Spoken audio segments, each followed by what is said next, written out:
தமிழக திரை உலகில் சிறிய முதலீட்டில் தயாரிக்கப்பட்ட சுமார் 2000 திரைப்படங்கள் வெளியிட முடியாமல் முடங்கி கிடக்கின்றன. இந்த திரைப்படங்கள் அனைத்தும் அடுத்த 3 ஆண்டுகளில் வெளியாவது உறுதி செய்யப்படும். அதாவதுங்க, திமுக ஆட்சியில செய்த மிகப்பெரிய ஒரு மோசடியில என்னன்னா, இந்த திமுக குடும்பம் முதல் குடும்பம் மட்டும்தான் திரைத்துறையை ஆக்கிரமித்து அவங்க கட்டுக்கோப்புல வச்சிருக்கிறாங்க. இதுல திரைத்துறையை சார்ந்தவர்கள் பல பேர், அதாவது தயாரிப்பாளர்கள் எத்தனையோ பேர், நடிகர்கள் இருந்து தயாரிப்பாளர்கள் இருந்து முக்கியமான பிரமுகர்கள் வந்து எங்கிட்ட பலவர் சொல்லியிருக்கிறாங்க, எங்களை காப்பாத்துங்க. 2000 திரைப்படங்கள் வந்து இன்னைக்கு பெட்டியிலையும், அந்த காலத்தில் பெட்டியில வச்சிருப்பாங்க, இப்ப ஹார்ட் டிஸ்க்ல வச்சிருக்கிறாங்க. ரிலீஸ் பண்ண முடியல. ஏன்னா ஒரு ஆண்டுக்கு 52 வாரங்கள் தான் இருக்கு. அந்த 52 வாரங்கள்ல ரெட் ஜாயிண்ட் மட்டும் 40 வாரங்கள் எடுத்திருக்கிறாங்க அவங்க படத்துங்களுக்கு. எவ்வளவு பெரிய ஒரு மோசடி பாருங்க. இவங்களுக்கு ஆட்சி அதிகாரம் இருக்கிற காரணத்தால 52 வாரங்களில் இந்த ரெட் ஜாயிண்ட் மூவிஸ் மட்டும் அவங்களும் அவங்க சார்ந்தவங்களும் 40 வாரங்களை அவங்க எடுத்துட்டு போறாங்க. மீதி இருக்கிற 12 வாரங்கள் மட்டும்தான் மற்றவங்களுக்கு கொடுக்கறாங்க. இது எவ்வளவு பெரிய ஒரு ஃப்ராட், எவ்வளவு பெரிய ஒரு மோசடி. திமுக ஆட்சியை அகற்றுவதற்கு திரைத்துறையை சார்ந்தவர்கள், ஏன்னா திரைத்துறையில ஏதோ நீங்க நடிகர்கள் தயாரிப்பாளர்கள் மட்டும் நினைச்சுக்காதீங்க, அதுல 10 லட்சம் பேருக்கு மேல பணியாற்றுகின்றார்கள்.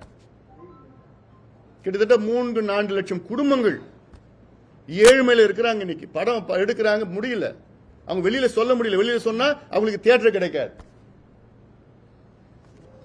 அதனால இது கோபத்துல கொந்தளிப்பா இருக்கிறாங்க திரைத்துறையில் எல்லாமே.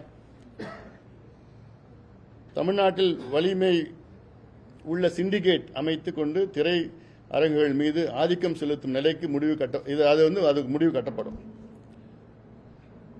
திரைப்படங்களுக்கு தனி தொழில் பெயர் தமிழில் பெயர் வைக்கப்பட்டால் 8 விழுக்காடு கேளிகை வரி செலுத்துவதிலிருந்து முழுமையாக விலக்கம் அளிக்கப்படும். தமிழ்நாட்டில் செயல்பட்டு வரும் பத்திரிகையாளர் நல வாரியத்திற்கு கூடுதல் அதிகாரங்கள் வழங்கப்படும். பெயருக்கு மட்டும்தான் வச்சிருக்கிறாங்க, அதிகாரங்கள் இல்லை. சும்மா உழைக்கும் பத்திரிகையாளர்கள் மற்றும் ஊடக நிறுவன பணியாளர்களுக்கு பத்திரிகையாளர் ஊதிய குழு பரிந்துரைப்படி ஊதியம் வழங்குவது உறுதி செய்யப்படும். சென்னை திருவான்மியூரில் அமைக்கப்பட்டிருப்பதை போன்று சென்னை புறநகர் பகுதியில் 1000 வீடுகள் கொண்ட பத்திரிகையாளர் குடியிருப்பு உருவாக்கப்படும். மாவட்ட தலைநகரங்களிலும் பத்திரிகையாளருக்கு அடுக்குமாடி குடியிருப்புகள் கட்டிடம் தரப்படும். ஈழத்தமிழர்கள் நலன், அதெல்லாமல் சுற்றுச்சூழல், தமிழ்நாட்டில் அனைத்து மணல் குவாரிகளும் மூடப்படும்.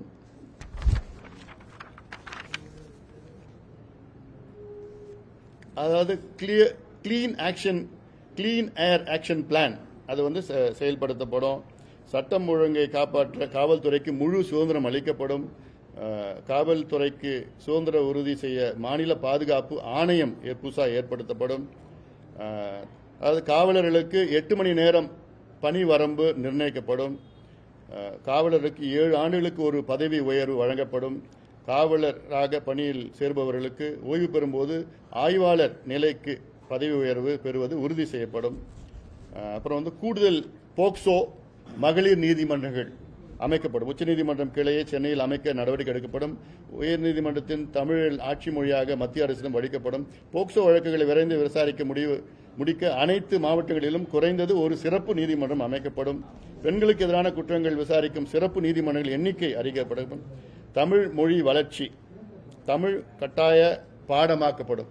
குறைந்தது தமிழ் வந்து ஒரு கட்டாய பாடமாக்க. தமிழ் வச்சுதான் திமுக ஆட்சிக்கு வந்தாங்க 67ல். ஆனா இவ்வளவு காலமா ஆட்சி செய்து இன்னைக்கு தமிழ்நாட்டில் தமிழ் படிக்காமலே பட்டம் வாங்கலாம். இந்தியாவில் வேற எந்த மாநிலத்திலும் அப்படி செய்ய முடியாது.